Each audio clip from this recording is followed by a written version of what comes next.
बिस्मिल्लाहिर्रहमानिर्रहीम, अस्सलाम वालेकुम। लाइव डॉक्टर शाहिद मसूद के साथ मैं हूँ सुमेरा सलीम। नाज़रीन, पोस्ट बजट प्रेस कॉन्फ्रेंस करते हुए वफाकी वज़ीर ख़जाना ने कहा कि बजट में हुकूमत ने आवाम को जहाँ तक मुमकिन था रिलीफ फराहम किया है। उन्होंने कहा कि हमने एक्सपोर्ट पर मबनी मईशत को अपनी तरजीह बनाना है। बजट में 7000 टैरिफ लाइन्स में से 4000 में कस्टम ड्यूटी खत्म की गई है। दूसरी जानिब वज़ीर आज़म शहबाज शरीफ साहब ने कहा कि स्टॉक मार्केट में तेजी सरमायाकारों का आवाम दोस्त बजट पर एतमाद का मज़हर है। इसके अलावा भी दीगर मौज़ूआत पर आज हम गुफ्तगू करेंगे। स्टूडियो में हमारे साथ मौजूद हैं डॉक्टर शाहिद मसूद। अस्सलाम वालेकुम डॉक्टर साहब। डॉक्टर साहब, हुकूमत की जानिब से कहा जा रहा है कि आवाम को जहाँ तक मुमकिन था हमने रिलीफ फराहम किया है। आवाम को क्या रिलीफ फराहम किया गया? ताजिर बरादरी भी परेशान है, एक आम शहरी भी परेशान है, हुकूमत खुद भी परेशान है, उनको भी नहीं समझ आ रहा बजट। मुझे तो कन्फ्यूजन नज़र आया काफ़ी, क्योंकि मतलब है कि बस अचानक होता है ना कि झटपट से कोई बजट बन गया है।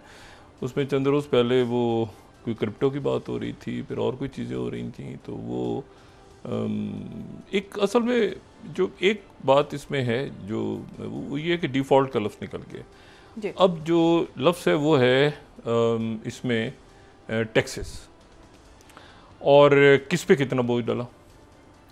तो बड़े मगरमच्छ तो सब निकल गए हैं इसमें से। तो ज़ाहिर है उनकी, आप जब राय लेते हैं तो जो एलीट क्लास की राय आती है ना मीडिया में, गरीब किसी सब्ज़ी वाले की, कोई ठेले वाला, कोई बेचारा गरीब, कोई उसकी राय तो नहीं आ रही होती ना।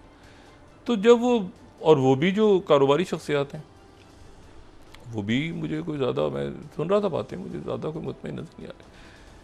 और अगर इतने ही अच्छे हमारे हालात हैं कारोबारी के, तो हमारे जितने अकाबरीन अपने कारोबार पाकिस्तान लिए हैं, सबसे अच्छी तो बात यह है ना, अपने कारोबार पाकिस्तान लिए हैं, यहाँ ला के फैक्ट्रियाँ लगा लें, अपने काम यहाँ पे करें। ये बाहर क्यों करते हैं अपने काम जाके?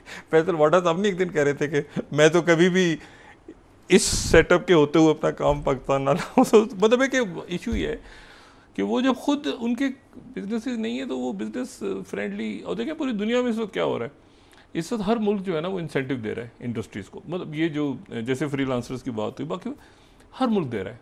आप उन मुल्कों में जाएं तो वो जनाब आपसे कहते हैं कि यहाँ पर ये आपका आईटी जोन है, आपको हम वीज़ा, नॉर्मल वीज़ा दे देंगे, 1 साल का, 2 साल का, टैक्स फ्री, फलाना। तो आपने जब बाहर से इंडस्ट्रीज़ को लाना है तो किसी एक इंडस्ट्री के लिए तो कोई इंसेंटिव होना चाहिए ना जी। किसी भी एक इंडस्ट्री, कोई टेक्सटाइल या कोई आपकी कोई भी, तो उसके लिए कोई इंसेंटिव, बाहर से लोग आए और इन्वेस्ट करें आके। तो जो यहाँ बैठे हुए हैं उनको नहीं समझ में आ रहा तो वो जो है वो मतलब है कि जो बाहर चले जाएंगे लोग सारे। अच्छा, उसके हमारे जो काकड़ साहब ने बात बड़ी अच्छी की थी, जिन्हें जाने जाए तो मतलब है कि वो भी तो उन्होंने कहा था जिन्हें बाहर जाने जाए, ठीक है सही। तो ये भी कोई इशू नहीं है, ब्रेन ड्रेन होना भी कोई इशू नहीं है।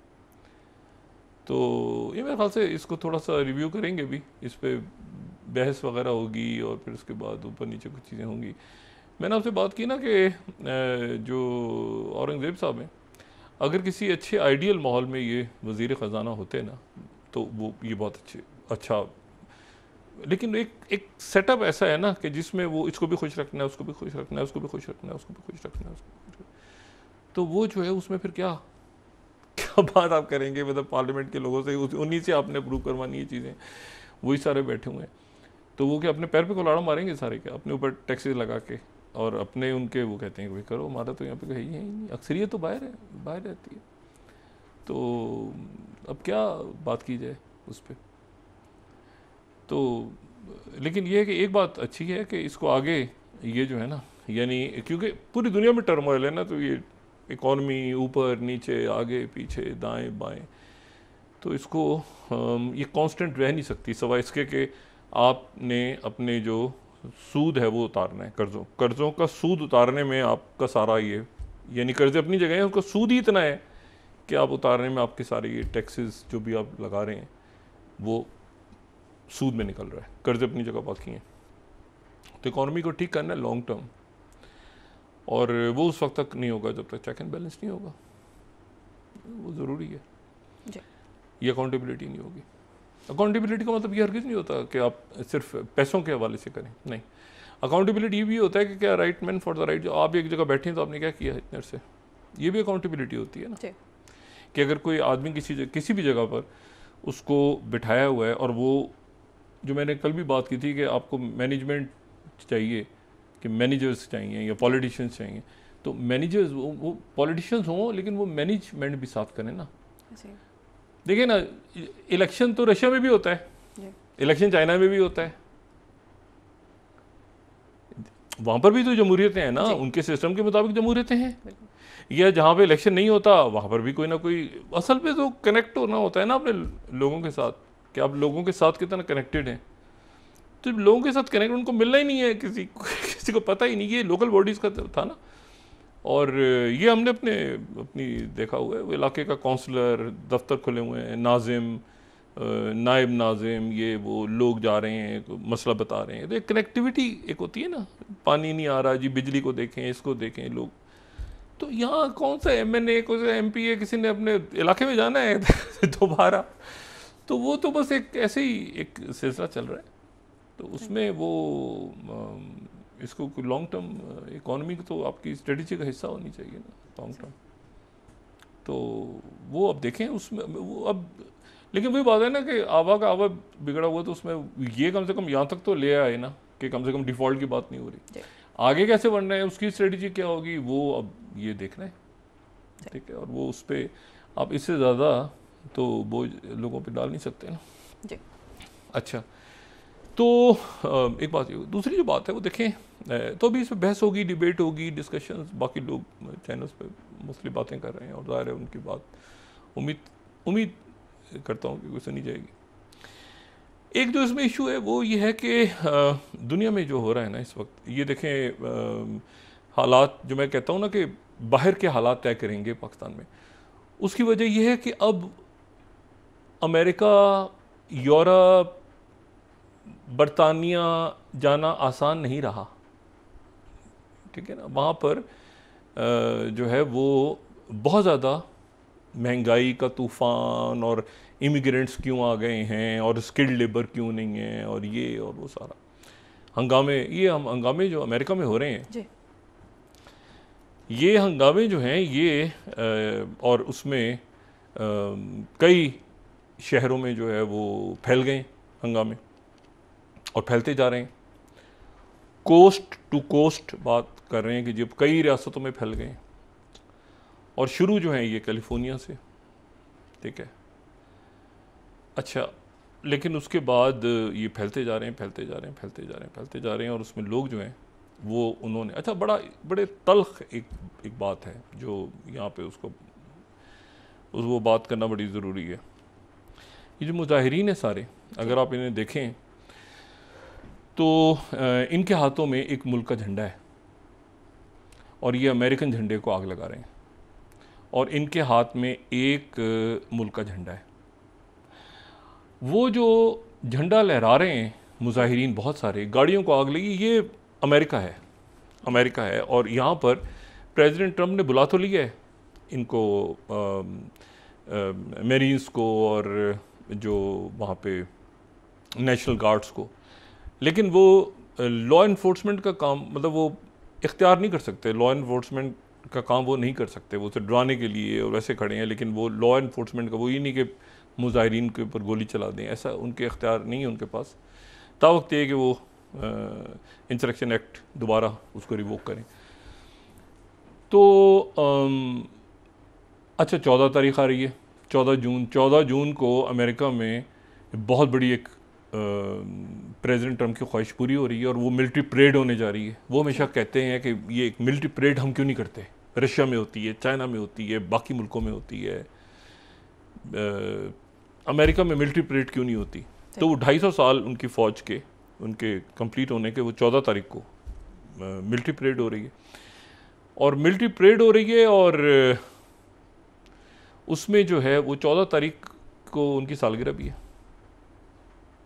वो 79 ईयर्स के हो जाएंगे। तो अपनी सालगिरह का दिन जो है वो उन्होंने वो परेड रखी हुई है, और उसमें जो है वो अब बहुत सारे, मतलब ज़ाहिर है वाशिंगटन DC बिल्कुल वो बैक होगा, और जो रेगन एयरपोर्ट है वो बंद और मुजाहरे नहीं होंगे और ये नहीं होगा, और बड़े गुस्से में भी हैं वो कि ये मुजाहरे होंगे तो ऐसा करेंगे वैसा करेंगे। लेकिन मैं जो बात कह रहा हूँ वो मैं बात ही कह रहा हूँ कि अगर आप उन मुजाहिरीन को देखें, अच्छा ये मतलब 14 तारीख और ये फैलते जा रहे हैं मुजाहरे, इन्होंने एक मुल्क का झंडा उठाया हुआ है और वो मुल्क है मैक्सिको, और मैक्सिको के साथ जो है ना बड़ी तल्ख यादें हैं, तारीख जो है ना बड़ी तल्ख है, और वो ये है कि अमेरिका की कई रियासतें जो हैं वो मैक्सिको से अमेरिका ने छीनी है, वो मैक्सिको का हिस्सा थी रियासतें, और उनमें सबसे पहले जो है वो लॉस एंजल्स, मैं पार्डन अपनी स्पेनिश के लिए, लेकिन वो इसी तरह से कुछ जिसको लॉस एंजल्स कहते हैं, ये जो है ये मैक्सिको का हिस्सा था और मैक्सिको स्पेन की कॉलोनी था। सही। तो कैलिफोर्निया स्पेन में था, स्पेन की कॉलोनी था कैलिफोर्निया। अगर ये हम थर्ड देखें ना, टेक्सास, कई रियासतें, एरिजोना, और ये जो है ये सारी रियासतें अमेरिका की आज बहुत बड़ी रियासतें जो हैं ये मैक्सिको का हिस्सा थी, और यहाँ पे अमेरिका के साथ जंगें हुई और बड़ी तलखियाँ हुई। और टेक्सास जो है वो तो बिल्कुल ये हुआ कि वहाँ पर जो अमेरिकन आके आबाद हो गए, तो मैक्सिको की हुकूमत को उन्होंने मानने से इनकार कर दिया, इंडिपेंडेंस का ऐलान हो गया, उधर से अमेरिका आ गया उनकी मदद के लिए, बहुत सारे इलाके निकल गए, वो बड़ी मैक्सिको को शिकस्त हुई, और मैक्सिको की शिकस्त हुई और मैक्सिको के पास से बहुत सारी रियासतें चली गई। तो मैक्सिको उस वक्त स्पेनिश कॉलोनी था। सही। ये ज़हन में रखें कि मैक्सिको जो है वो ये वही दौर है जब ये मॉनरो डॉक्ट्रिन आ रहा है ना कि दुनिया को इस तरह से मगरिब का जो हेमिस्फीयर है वो तो अमेरिकन ने कहा कि नहीं यहाँ से। आपको पता है ना अमेरिका ने आज़ादी किससे ली थी? 4 जुलाई को अमेरिकन ने आज़ादी बरतानिया से ली थी। ये बात हम पहले भी कह चुके हैं। वो अपनी आज़ादी जो है वो कितनी इंटरेस्टिंग बात है कि बरतानिया से आज़ादी उन्होंने ली थी। और दूसरी जो उनकी तो आखिरी वॉर चूँकि ऊपर हुई थी तो ऊपर चले गए थे। कनाडा, पहले हम बात डिस्कस कर चुके हैं, तो कनाडा जो है वो अभी तक जो है वो उसी ब्रिटिश सिस्टम में, उसको ध्यान में रख लें, जिस मुल्क का दूसरे मुल्क में सफ़ीर नहीं बल्कि हाई कमिश्नर होता है, समझ लेंगे ये अमेरिका बरतानिया की कॉलोनी रहा है। यानी मिसाल के तौर पे पाकिस्तान में भारत का सफ़ीर नहीं होता, भारत का हाई कमिश्नर होता है, उनके यहाँ हमारा हाई कमिश्नर होता है। बरतानिया का हमारे यहाँ सफ़ीर नहीं होता, हाई कमिश्नर होता है। ऑस्ट्रेलिया का हमारे यहाँ हाई कमिश्नर होता है। तो जो कनाडा का हाई कमिश्नर होता है। तो जिन मुल्कों के हाई कमिश्नर्स हैं ना एक दूसरे के मुल्क में, एम्बेसडर्स नहीं है, तो समझ लेंगे ये एक ज़माने में बरतानिया यहाँ पे रूल करता रहे। एनीवे, तो हमारे यहाँ देखें ना कनाडा के भी हाई कमिश्नर होते हैं ना। अच्छा, तो ऑस्ट्रेलिया के भी हाई कमिश्नर हैं।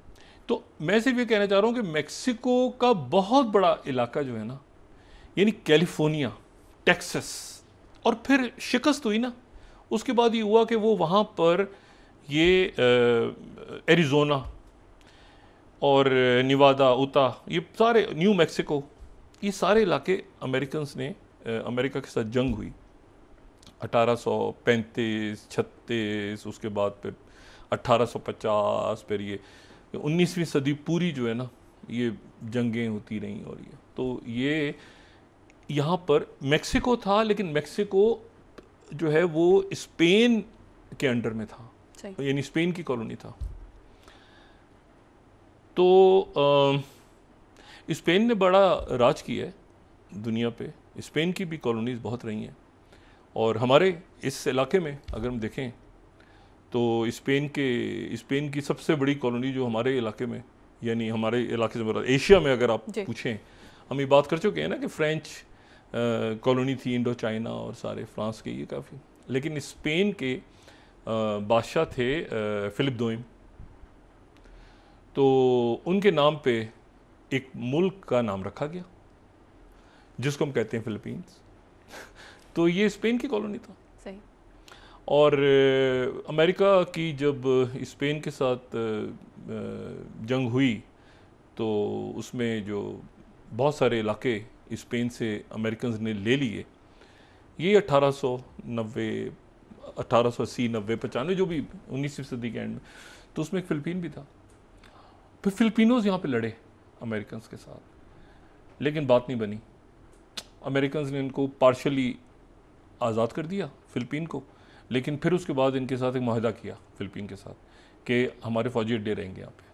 तो फ़िलिपीन जो है वो, और फिर म्यूचुअल डिफेंस ट्रीटी हुई और ये सारा हुआ 1951 में कि यहाँ पे अमेरिकन आप इत्तेहादी रहेंगे। और दूसरा जो स्पेन के साथ जो अमेरिका की लड़ाई हुई, तो ये सारा जो है ना क्यूबा और एल साल्वाडोर और कोलंबिया और उधर लैटिन अमेरिका में तो बहुत सारे स्पेन था, लेकिन उसमें ये हिस्सा भी था, ये रियासतें भी थी अमेरिका की, जो वो कहते हैं ना कि इन्वेडर्स आ गए हैं। और ये असल में वही लोग हैं सारे जो वहाँ से आके जिन्होंने झंडे मैक्सिको के उठाए हुए हैं। सही। अच्छा, अब इशू ये है कि अच्छा दूसरा जो मैं बात आगे करता हूँ, ये जो गुआम का बहुत इंपॉर्टेंट है ना पैसिफिक में आइलैंड, ये भी स्पेन का था। तो ये जब जंग हुई स्पेन के साथ अमेरिका की, तो जो इलाके निकले हाथ से, उनमें एक तो ये कॉलोनीज, ये सारी स्टेट्स निकल गई, और दूसरा जो है वो उनके हाथ से जो है वो ये फ़िलिपीन निकला, गुआम निकला, जो कि बड़ा स्ट्रेटेजिकली बड़ा इंपॉर्टेंट है। तो मेक्सिको की बड़ी, ये जो दीवार वगैरह लगाने की बात होती है ना, तो ये बड़ी ख़राब एक तरह से। अच्छा, उस वक्त फिर ये हुआ कि जो अमेरिकन्स उन रियासतों में थे ना, तो जब कब्जा हो गया तो वो सारे नेशनल अमेरिकन ने उनको नेशनलिटी, वो अमेरिकन सिटीजन बन गए।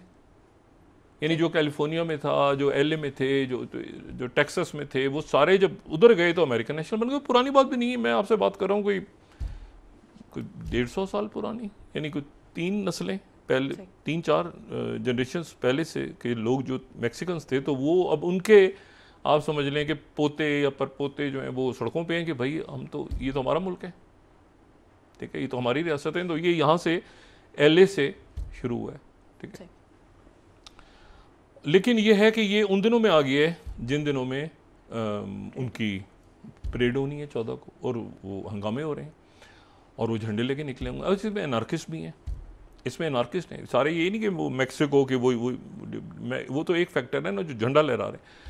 लेकिन दूसरी बात यह है कि वो दूसरी तरफ चूँकि पोलराइज सोसाइटी है, तो कह रहे हैं इन्वेडर्स हैं, और ये वो इनको गोली मारो, ये करो, वो करो। इसीलिए आप देखेंगे अमेरिका में ये एक बड़ा मुतनाज़ मसला आ रहा है कि वॉल बीच में खड़ी की जाए और एक बाकायदा दीवार, क्योंकि वो उनका हिस्सा था ना, ये रियासतें उनका हिस्सा थीं। और अमेरिका ने अच्छा फिर बहुत बड़ी लैंड ख़रीद ली 10 मिलियन में ना उनसे, ये कैलिफोर्निया और टेक्सास, ये लैंड बहुत ज़्यादा वो शिकस्त खा गए थे। तो फिर ये पूरी लैंड जो है ना $10 मिलियन देके उन्होंने बहुत बड़ी तादाद में कई हज़ार मुरब्बा किलोमीटर्स का जो रकबा है वो अमेरिका ने ख़रीद लिया मैक्सिको से, और ये कहा कि हम आपका कर्जा इस बहाने माफ़ कर देंगे और आपके लोगों को सिटीजनशिप दे देंगे। तो बड़ी एक ह्यूमिलेटिंग सिचुएशन है मैक्सिको की, और रिलेशनशिप इसलिए ख़राब रहती है, और दीवार वगैरह बनाने की बात होती है। तो देखते हैं कि ये कैसे उस पर काबू पाते हैं, और कोई ना कोई। अच्छा, अब चूँकि इनके अगेंस्ट सबसे ज़्यादा इनको निकालने की बात कर रहे थे इलॉन मस्क, तो इलॉन मस्क जो हैं उन्होंने फौरी तौर पे जो है कह दिया कि मैं माजरा चाहता हूँ, मैंने जो चंद रोज़ पहले बहुत सारी बातें की थी, बहुत सारे जो मैंने ट्वीट किए थे या एक्स पे डाली थी, मैं उनको डिलीट कर रहा हूँ, और मैं माजरा चाहता हूँ उसके लिए। क्योंकि उन्होंने ही ये बात की थी ना सबसे पहले कि जो DOJ है वो निकाले लोगों को और इमिग्रेंट्स को, तो इस वक्त वो आ गए हैं। तो उनका फ़ायदा ये हुआ है कि टेस्ला के फौरी तौर पे जो शेयर्स बढ़ गए हैं। लोग अमेरिका के इलॉन मस्क में ज़्यादा इंटरेस्टेड हैं, वो चाइना की ट्रेड से उनका कोई ताल्लुक नहीं है कि चाइना के साथ क्या मामला हो रहे हैं, बाकी क्या हो रहा है। वो उनको पता है कि इलॉन मस्क का मामला इशू मतलब है कि ट्रम्प के साथ तय हो गया, तो बस उनकी ज़िंदगी में यही जो है ना वो खुश हैं इसी बात पर। लेकिन ये कि हंगामे हो रहे हैं। अच्छा, इसमें एनार्किस्ट भी हैं, कोई ना कोई पैसे भी दे रहा होगा यकीनन, ठीक है ना, वैसे लोग भी हैं, प्रोफेशनल एनार्किस्ट नज़र आ रहे हैं ना, मास्क पहने हुए ख़ास किस्म के, और वो भी हैं।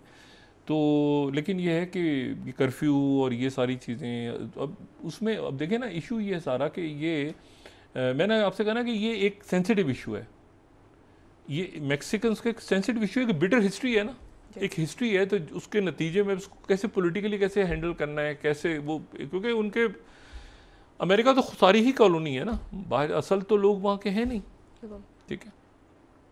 तो एनीवे अब देखते हैं कि इसको वो कर्फ्यू लगाते हैं, कंट्रोल करते हैं, क्या करते हैं, लेकिन ये मेरे ख्याल से लोग वहाँ के संभल जाएंगे। अमेरिका समेत सारे मुल्क जो हैं रिसेशन में जा रहे हैं।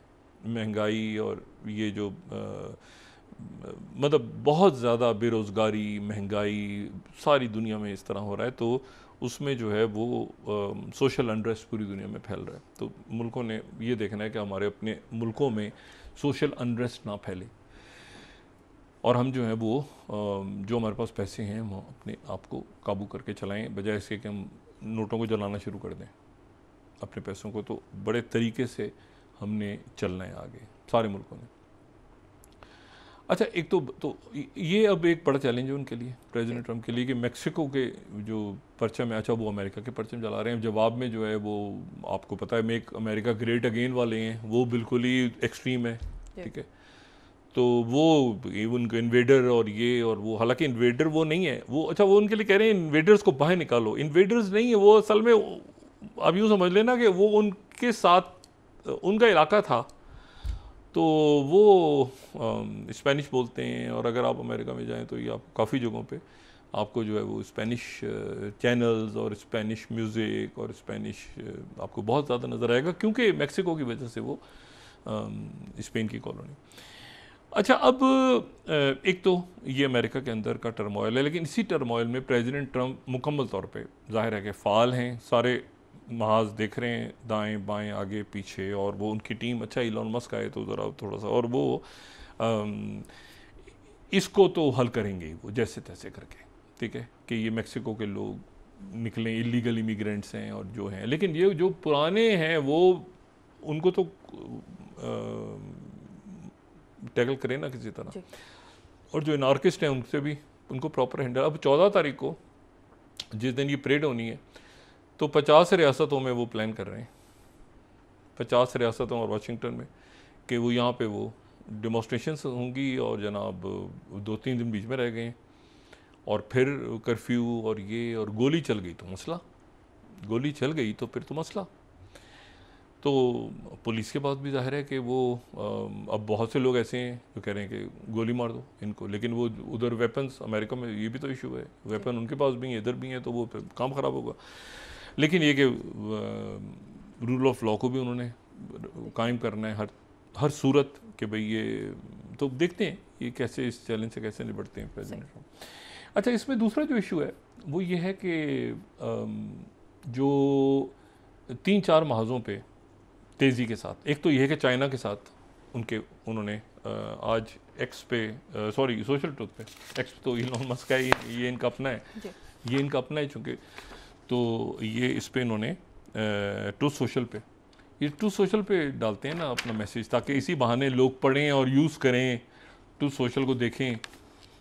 तो ये अक्सर हम देखें तो our deal with China is done 6th subject to final approval president Xi और मैं, यानी प्रेसिडेंट ट्रंप जो है वो कह रहे हैं full magnets any necessary rare earth will be supplied up front by China, likewise we will provide to China what was agreed to including Chinese students using our colleges and universities। उनके लिए वीज़े भी खुल गए, उनके लिए scholarships भी खुल गई, उनके लिए आसान तरीन काम हो गया।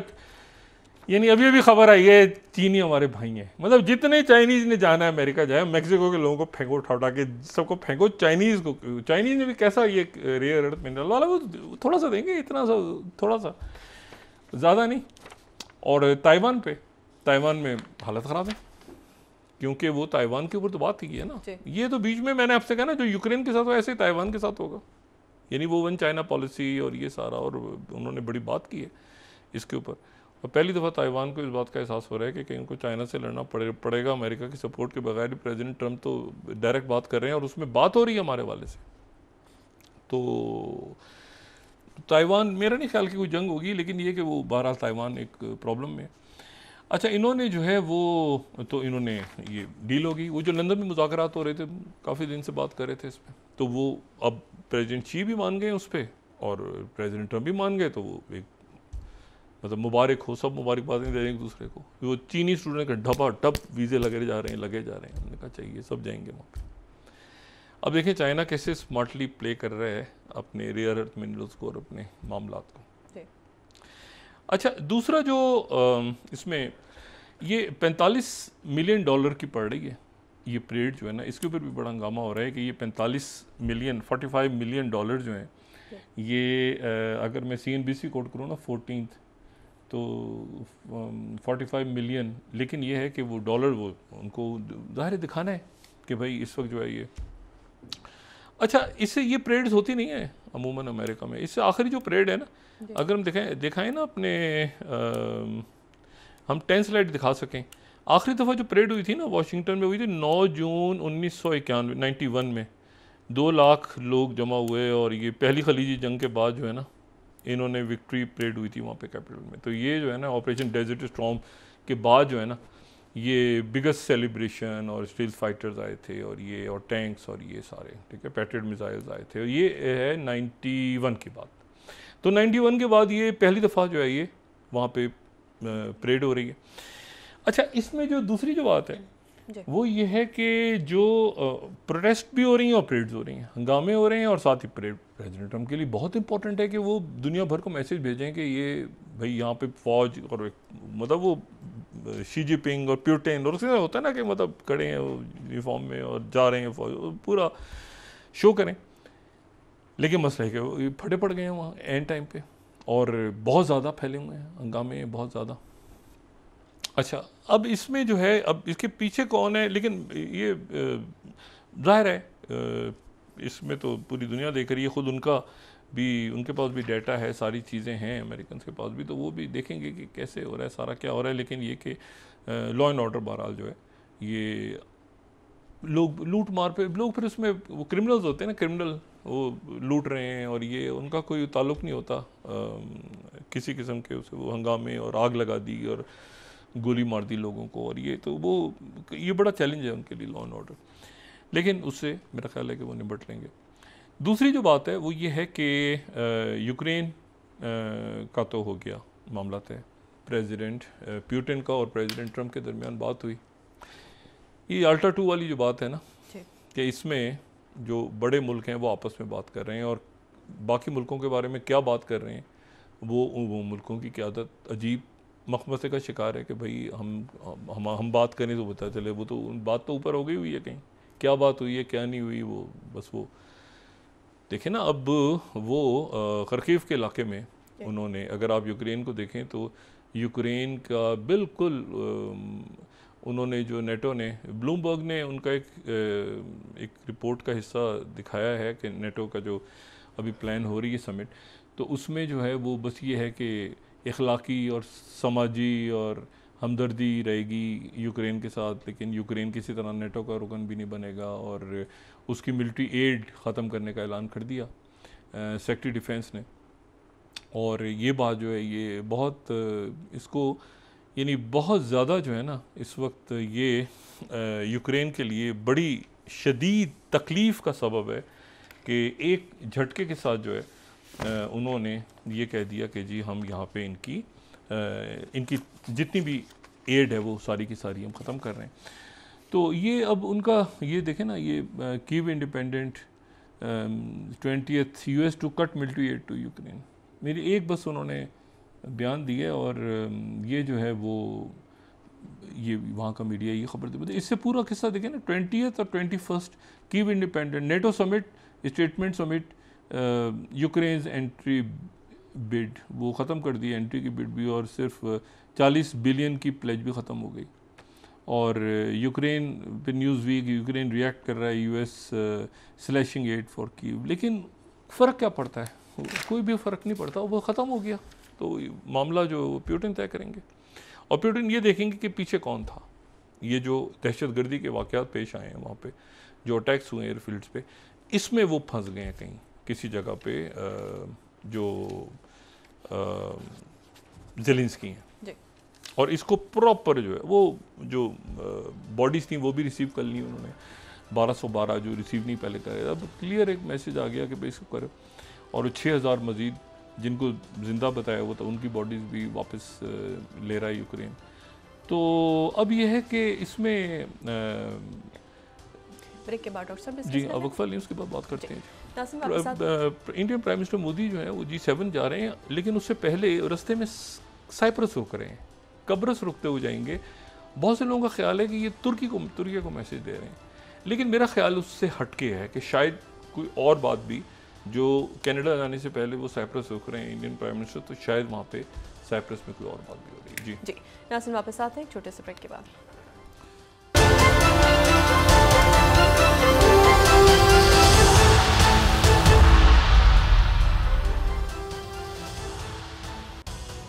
वेलकम बैक नाज़रीन। डॉक्टर साहब, पीटीआई की जानिब से भी कहा जा रहा है कि तहरीक नहीं रोक सकते, तहरीक शुरू करने जा रही है पीटीआई। ये तो मेरा नहीं ख्याल कि कोई ये डिस्टेबलाइज नहीं होना चाहिए। इस वक्त जो भी मामला होने चाहिए, मैं पहले भी बात कहता रहा हूँ कि इस वक्त वो सोशल अनरेस्ट जो है ना, वो डिस्टेबलाइजेशन की तरफ जो बातचीत है, वो मुज़ाकरात आगे पीछे दाएं बाएं, लेकिन सड़कों पे निकल के और उसके नतीजे में मार धाड़, जो वाहिद चीज़ जो आप अफोर्ड नहीं कर सकता कोई भी मुल्क, वो इस वक्त ये है कि वो हंगामे शुरू हो जाएं सड़कों पे और कोई थर्ड टूवर्ड्स कूद दे और हंगामे और ये उससे वो बचें। तो बाकी ये है कि मामला बातचीत से, मुज़ाकरात से कहीं ना कहीं इसका कोई ना कोई रास्ता निकलेगा। ठीक है, इसमें मैं आपको सिर्फ ये बात करूं कि जो आज ब्लूमबर्ग ने एक और बड़ी इंटरेस्टिंग स्टोरी है कि पेंटागन ने 29, उन्हें कोट कर रहा हूँ, उन्होंने आधे अपने F-35 त्यारे, F-35 जो जदीद तरीन के त्यारे थे, उसका उन्होंने 29 उन्होंने हाफ कर दी उसकी रिक्वेस्ट F-35 की। अब ये क्या चक्कर है भाई, F-35 जो हैं उसको इन्होंने हाफ क्यों कर दिया? उसकी वजह जो ज़्यादा बयान हो रही है वो ये हो रही है कि वो F-35 से बराह रास्त जो है वो F-47 पे जा रहे हैं। F-47 पे इसलिए जा रहे हैं कि वो सिक्स्थ जनरेशन जो एयरक्राफ्ट्स हैं जो कि J-20 के मुकाबले पे वो लाना चाह रहे हैं, और वो उनको अंदाज़ा है इस बात का कि वो जो हैं वो लेकिन चाइना का कहना ये है कि वो जो J-47 ला रहे हैं वो हमारी कॉपी है। अब ये दिन भी आना था, ये कुछ अर्से पहले चाइना ये 31 चाइना ये कह चुका है कि ये हमारी कॉपी है, बिल्कुल हमें कॉपी करने की कोशिश करें, हम नहीं कर पाएंगे, हम इसको और आगे ले जाएंगे। यानी वो चाइना जिसके बारे में अमेरिकन भी कहते थे कि ये हमें, वो चाइना ही कह रहे हैं कि ये चूँकि हमने बना लिए हैं तो ये जो है ये F-35 को छोड़ के अगर F-47 पे जाते हैं तो ये हमें कॉपी करेंगे, लेकिन इस दौरान हम और आगे चले जाएंगे। तो एक अब अजीब रौला है, और आगे तो जा ही नहीं सकते, इसमें तो आपको चाहिए वो रेयर अर्थ मिनरल्स और ये वो सारा, वो चाइना कभी भी।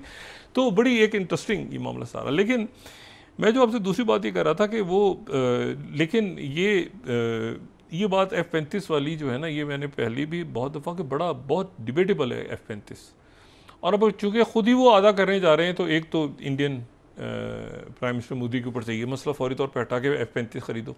अब ये ना हो कि वो जो आधे करने जा रहे हैं वो भी मत्थे डालें उनके, तो मतलब है कि क्योंकि खुद देखिए ना, अगर वो ऑर्डर ही आधा हो गया है तो फिर ये आधा किसके मत्थे डालेंगे? देखिए ना, पेंटागन ने अगर खुद ही वो उनको एहसास हो गया है कि F-35 फजूल जहाज़ है, तो ये तो बड़ी अजीब सी बात है। ठीक है, और इतनी तेज़ी के साथ टेक्नोलॉजी आगे जा रही है। मतलब मैं अपनी एक थोड़ा सा एक्सपीरियंस शेयर करता हूँ। मैं जिस जनरेशन से हूँ और मेरी तरह से ज़ाहिर है और बहुत से लोगों के उसी, हमने दौर देखा हुआ है कि वो इतने मोटी जो किताबें होती हैं ना, इतनी मोटी जेल्स इंसाइक्लोपीडिया, उसका एक वॉल्यूम, दूसरा वॉल्यूम, तीसरा, चौथा, पाँचवा, छठा, उसमें चला गया। मतलब इन्फॉर्मेशन आपने लेनी है तो इंसाइक्लोपीडिया को खोलें, आप डिक्शनरी खोलें, आप इंसाइक्लोपीडिया से आप निकालें जनाब, उसके एडिशन आ रहे हैं हर साल, तो पता चला उसमें कौन सा वर्ड ऐड हो रहा है। इन्फॉर्मेशन तो बड़ी लिमिटेड थी ना, इन्फॉर्मेशन तो जो है वो, मतलब पहले तो ये जब प्रिंटिंग आने से पहले तो चर्च का पूरा कब्जा होता था ना, चर्च ही इंफॉर्मेशन देता था। फिर जब प्रिंटिंग प्रेस चैलेंज हो गया, दूसरी साइड पे निकल गया कि जैसे जी लोगों को पता चलना शुरू हो गया कि ऐसी इन्फॉर्मेशन भी फैलती है प्रिंटिंग प्रेस के ज़रिए भी।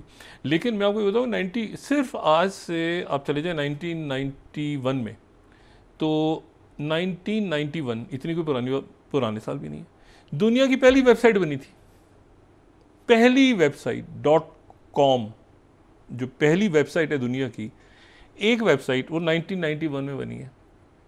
और आज जो है वो कोई 1.8 बिलियन वेबसाइट हैं, पता नहीं उसमें कितनी एक्टिव है कितनी नहीं है, तो वो वेबसाइट भी ख़त्म। मतलब वो मैं आपसे कह रहा हूँ ना कि वो चीज़ें आ रही हैं जा रही हैं, आ रही हैं जा रही हैं, तो वो, और फिर .com बबल, अचानक लोगों ने सब ने .com लेना शुरू कर दी डोमेन, तो वो ठुस करके वो जो है वो .com बबल बस्ट हुआ 2005-6 में। तो उसके नतीजे में वो कई कंपनियों, कई ट्रिलियन डॉलर्स निकल गए, जिसको .com बबल कहते हैं।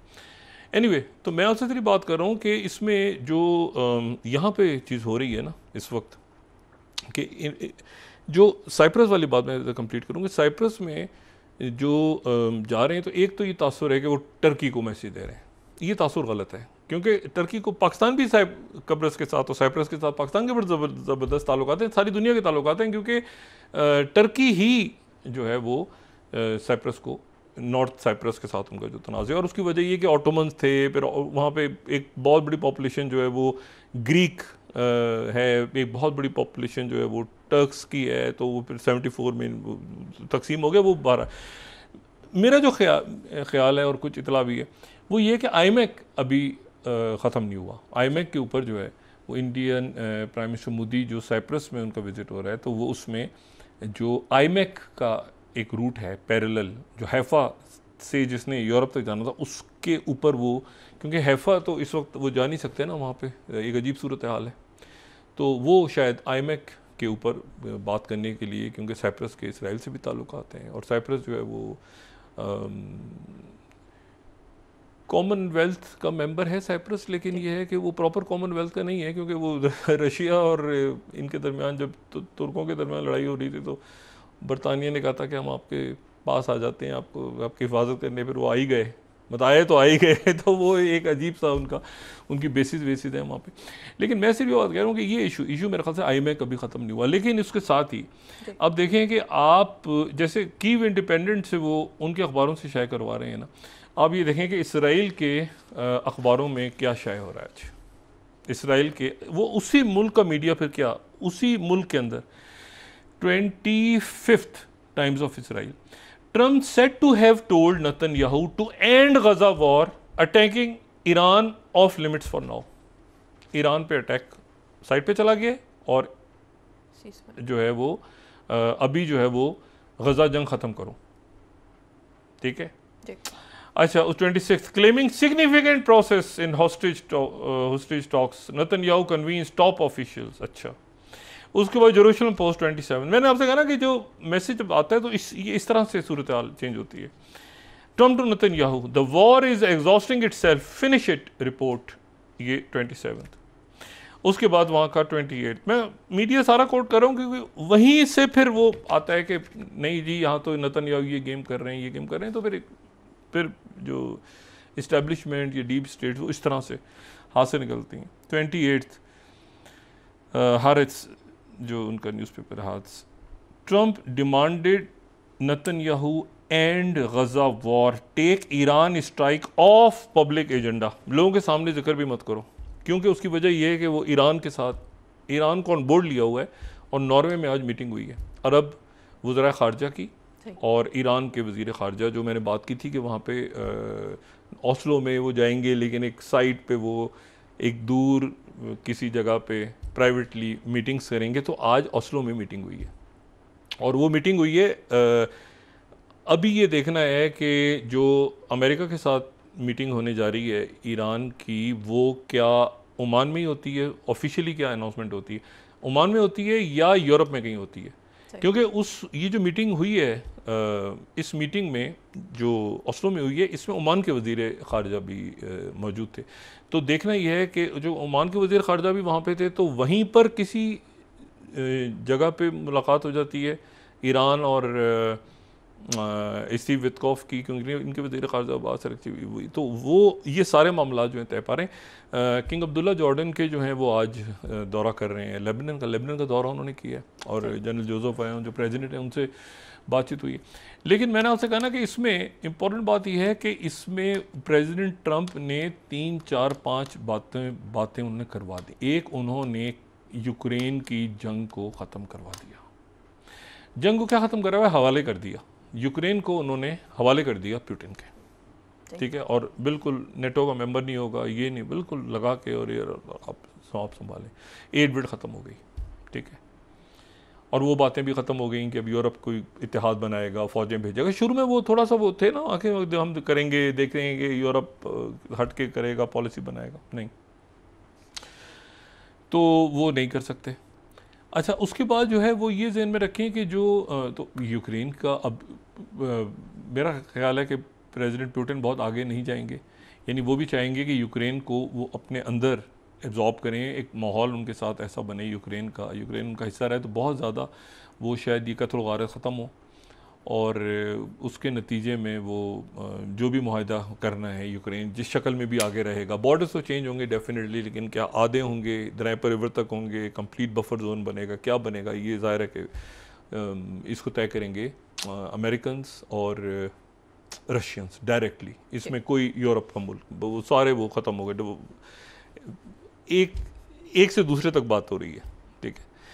प्रेसिडेंट ट्रम्प और शी जिनपिंग के दरमियान अब वो फाइनल होगा मुआहदा, तो वो फाइनल बात होगी। कहाँ पर वो जनाब 145 और ये और 500 जो तेल ख़रीदेगा उसके साथ ये हो जाएगा, वो कर देंगे, फ़लाँ कर देंगे, कहाँ से शुरू करते करते करते करते कहाँ ये कि जो चीनी शक्ल का बच्चा भी नज़र आए ना, जो शक्ल से भी लगे चीनी है, तो उसको ठप्पा लगाओ और उसको भेजो, लेकिन जहन में कोई ताइवान का ना आ जाए चक्कर में, क्योंकि शी जिनपिंग। तो मसला ये कि ऐसे प्रेसिडेंट ट्रम्प जो है ना वो अपनी डील्स भी कर रहे हैं, जंगें ख़त्म भी कर रहे हैं, और उन्हें इस बात का अंदाज़ा भी है कि मईशत को मैंने ठीक करना है और ट्रेड डील्स करनी है लोगों के साथ, और ये जो अनवांटेड वॉर्स हैं इससे अपने आप को निकालना है बाहर।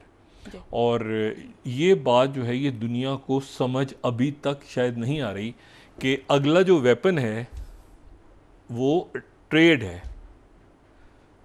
ठीक है, लेकिन उसके साथ फ़ौजें भी हैं, जंगों की हैत भी चेंज हो रही है, ठीक है ना, और आप जो है वो स्पेस प्रोग्राम भी चल रहे हैं। ये तो नहीं कि अमेरिका अपना स्पेस प्रोग्राम ख़त्म कर रहा है या चाइना ख़त्म कर रहा है या बाकी मुल्क, नहीं, वो सब चल रहे हैं, वेपन्स बन रहे हैं, वो सारा कुछ हो रहा है।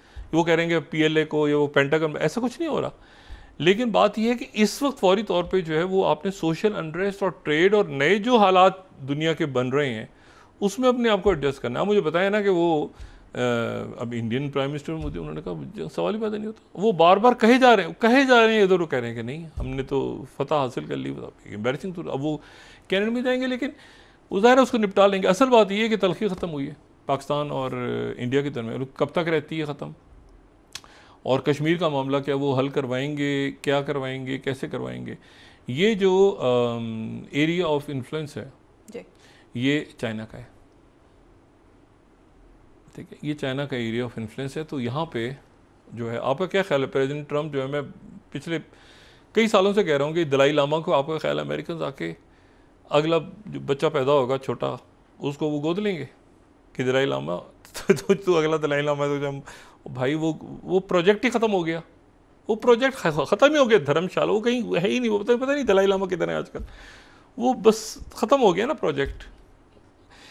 तो अब इशू ये है कि ये जो आपका क्या ख्याल है वो क्या करेंगे इसमें अमेरिकन्स, ये जो कश्मीर का इशू है, तो आपका ख्याल था कश्मीर में आके वो इंडिया के लिए कश्मीर में आएंगे, जो जहाँ पर चाइना और पाकिस्तान नहीं, तो उन्होंने जो है वो ज़्यादा ये कहेंगे कि हम असला खरीदो, या कहेंगे कि मैंने प्रेसिडेंट शी जिनपिंग से बात कर ली है और बस ये है कि कुछ इलाकों का मसला है वो इलाके दे दें उनको, चाइना को इलाके दे दें, और बाकी ये वो दाएं बाएं, अच्छा क्या मसला है कश्मीर। आप यकीन करें अगर कश्मीर का मसला कोई बंदा हल कर सकता है वो प्रेसिडेंट ट्रम्प है।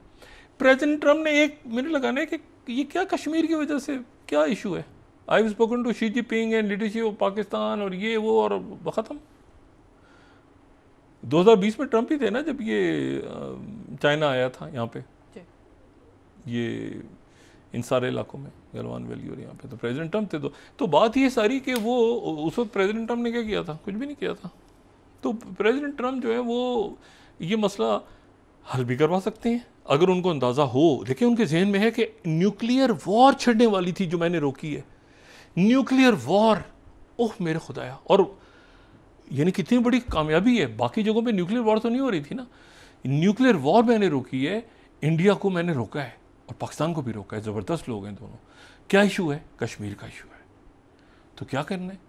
वो ये चाइना है, ये अच्छा चाइना है, पाकिस्तान है, ये आगे पीछे दाएं बाएं, तो क्या मसला है भाई? प्राइम मिनिस्टर मोदी को क्या मसला है? ठीक है, तो देखें ना, वो आपका क्या है? उन्होंने पूरा नेटो उठा के फेंक दिया है ये यूक्रेन के चक्कर में। और कहाँ देखें, अजीब सूरत हाल बन गई थी ना। यानी यूक्रेन जो है वो जहाँ पर आप जाएं ना, एक साल पहले, जहाँ पर 6-7 महीने पहले, जहाँ पर आप किसी यूरोप में जाएं जगह, तो यूक्रेन यूक्रेन यूक्रेन यूक्रेन के पास उनके, अब वो यूक्रेन को कह रहे हैं साइड पे हो जाओ, नज़र ना हो मैं यहाँ पे यूक्रेन के लोग।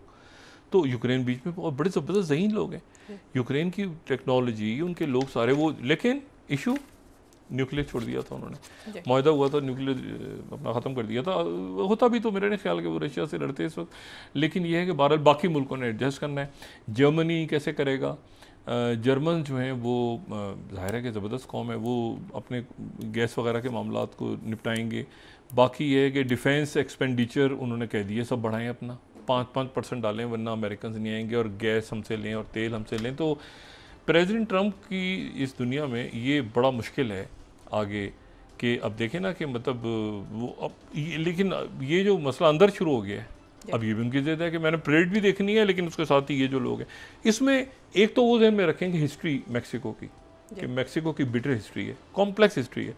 दूसरी जो बात है वो ये है कि वो यहाँ पर जो है वो एनार्किस्ट भी हैं, और एक्सट्रीमिस्ट और क्रिमिनल गैंग्स और ये सारे भी हैं, वो भी दरमियान में घुस के। तो इससे देखते हैं कैसे।